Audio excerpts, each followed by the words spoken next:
And so I'm going to just take you on a really brief tour about what we're working on in our laboratory. And we actually have been working on vision and inherited visual diseases for quite some time, but these are really new updates, so hot off the press. And hopefully I'm going to be able to advance the slides. There we go. All right, so first we'll talk a little bit about clinical perspectives. And I work with a gene known as ABCA4. And it's associated with Stargardt's disease, but lots of other diseases as well. And so now we kind of collectively refer to them in the vision field as ABCA4 retinopathies. And this young man on the left here is someone who is afflicted by Stargardt's disease. He started having symptoms as early as age 5, and he is now 16, and he is legally blind, but is very adept at playing the guitar, as shown here. All righty. So fast facts on vision loss. About 4 million Americans suffer from vision loss, and it can be progressive. So I think a lot of times folks think blindness, unless you're a clinician, of course, is something that you are born with and you're born blind, but rather it is often progressive. So you're born being able to see, but over time you lose that vision. And that can be as early as your late teens, early adulthood, or it can be when we think about AMD, for example, age-related macular degeneration, that can happen over your lifespan. Vision loss is often hereditary, and that's where some of the challenges come in. Inherited retinal degenerations involve a wide range of genes. So the many different genes that can cause blindness, and they're unfortunately phenotypically and genotypically heterogeneous. So it can be challenging to diagnose because they often have overlapping clinical features, and there are variable phenotypes for a given gene. That being said, there is genetic testing available. Our laboratory works with ABCA4, which is one gene with many phenotypes. It's associated with retinopathies across the lifespan, and it's inherited in an autosomal recessive pattern. So unlike, for example, retinitis pigmentosa, which can often be a dominant disorder, ABCA4 retinopathies are autosomally recessive inheritance. The challenge really comes in the fact that there's over 4,000 reported genetic variants. That's a lot. I mean, when you think about genetic disease, there aren't very many genes or disorders that are associated with 4,000 different variants. About 42% of those are missense variants. And if you take a look at the slide on the lower right-hand corner, this will refresh your memory about missense variants. These are single nucleotide changes that result in a change in the amino acid sequence of the protein that it encodes.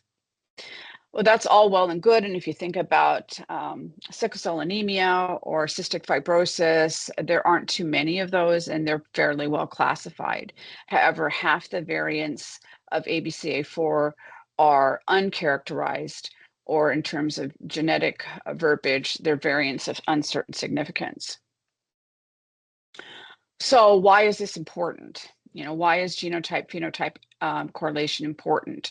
There are therapeutics that are now available, and the earlier that patients can start on these, and many of them are in clinical trials. Some of them are genetic therapies, some of them are biologic therapies, and some of them are small molecule, but they're in clinical trials. And in order to be eligible for clinical trials as a patient with an autosomal recessive disorder, both alleles have to be classified in terms of pathogenicity. So if you have variants of known significance, you're eligible for clinical trials and you're able to make life planning decisions. You have some sort of a perspective on when you're going to be affected. But on the other hand, if you harbor variants of uncertain significance on one or both of your alleles, you're not eligible for clinical trials, and it makes life planning difficult. So, the traditional paradigm for a patient, they come into the clinic, they have visual testing, they've been having problems with vision, they have genetic testing, and then the challenge is, do we know the significance of those variants? ACMG, which is the American College of Medical Genetics and the American Society for Molecular Pathology, have a paradigm that takes into consideration, how does a variant get classified? So ACMG has a framework that looks at population data, allele frequency, segregation, but it also looks at functional data and computational data to make the call on whether a variant is benign or pathogenic. It also can be classified as likely pathogenic or likely benign. And then if it falls in the gray area, that's a variant of uncertain significance. I serve on a panel, the ClinGen panel for expert variant correlation and classification. And the goal of that panel is to determine what is the significance, the pathological significance of different variants. And it's challenging, and you'll see why, especially for ABCA4. This is a picture of ABCA4 as a protein. It's localized to the retina. So why is that a problem? Why do we have trouble understanding from a functional perspective? Because it isn't just the patient profile or the allele frequency that's going to give you a classification. You're really going to need to know how it affects protein structure. So on the lower right-hand side, we see the structure of the protein that's modeled in silico. And then you see this cartoon diagram here that shows the protein. The protein's a membrane protein, and it's found in the rod outer segment discs. And it has an important job of getting rid of waste products in the retina and in the specifically in the rod and cone cells. It's a very large protein, so it is actually 273 amino acids long. It's a membrane protein, and heretofore no one's been able to really study it in the laboratory to get that functional data. And here is a close-up of what actually ABCA4 is doing in the visual cycle. During the process of vision, you generate a derivative of vitamin A known as all-trans retinal and cone cells. Normally, we'll pump this out of derivative segment discs, which are located here in the retina, and that's all good. And normally it would get recycled, and then you could be able to keep the visual process going. But when we have ABCA4 genetic variants that are pathogenic, what we see is that there's an accumulation of lipofuscin in the retina, in the macular area, and that can lead to the death of the rod and cone photoreceptors and eventually the retina pigment epithelium. And therein lies the blindness. So how can we better characterize ABCA4 membrane proteins in the laboratory? Incredibly difficult to work with. So we have decided let's come up with a novel way that we can use in silico and in vitro evaluation of these variants, and thereby accelerate the understanding of the variants of unknown significance.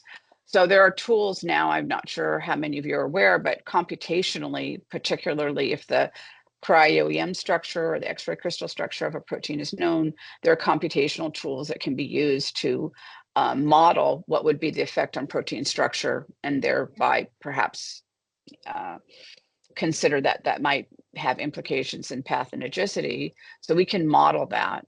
And then in addition to that, we've generated a way to produce the protein in virus-like particles. And that's a membrane-bound nanoparticle that's produced off a cell line, and then we can actually go and do functional tests.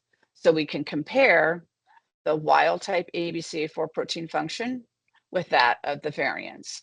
And so this is a really cool, and we think pretty neat approach to studying this membrane protein function and the function of its variants. And then together with clinical data, we're able to take these VUS and then classify them as either pathogenic or benign.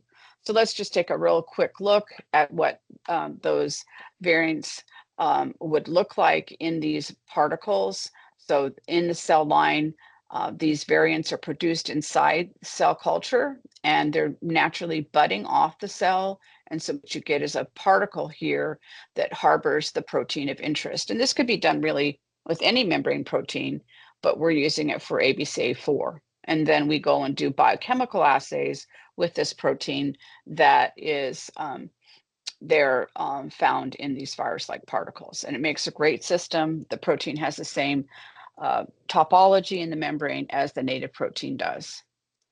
In silico predictions, as I said, we're using modeling, computer-based modeling to model the structure of the protein, to determine the protein stability, whether there's any structural clashes, thermodynamics, different parameters like that, that are, again, metrics that are used by the ACMG for determining pathogenicity.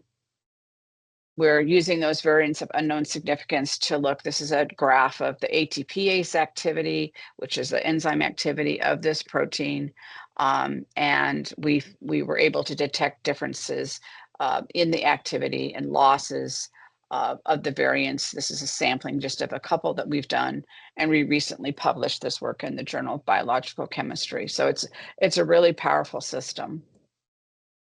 And we were able, using this just as example of one, to reclassify. So I'm sure some of you have heard of ClinVar, which is the largest public database for clinical variants, genetic variants. And we were able to reclassify this variant in particular as likely pathogenic. So it had been VUS, and we were able to reclassify it.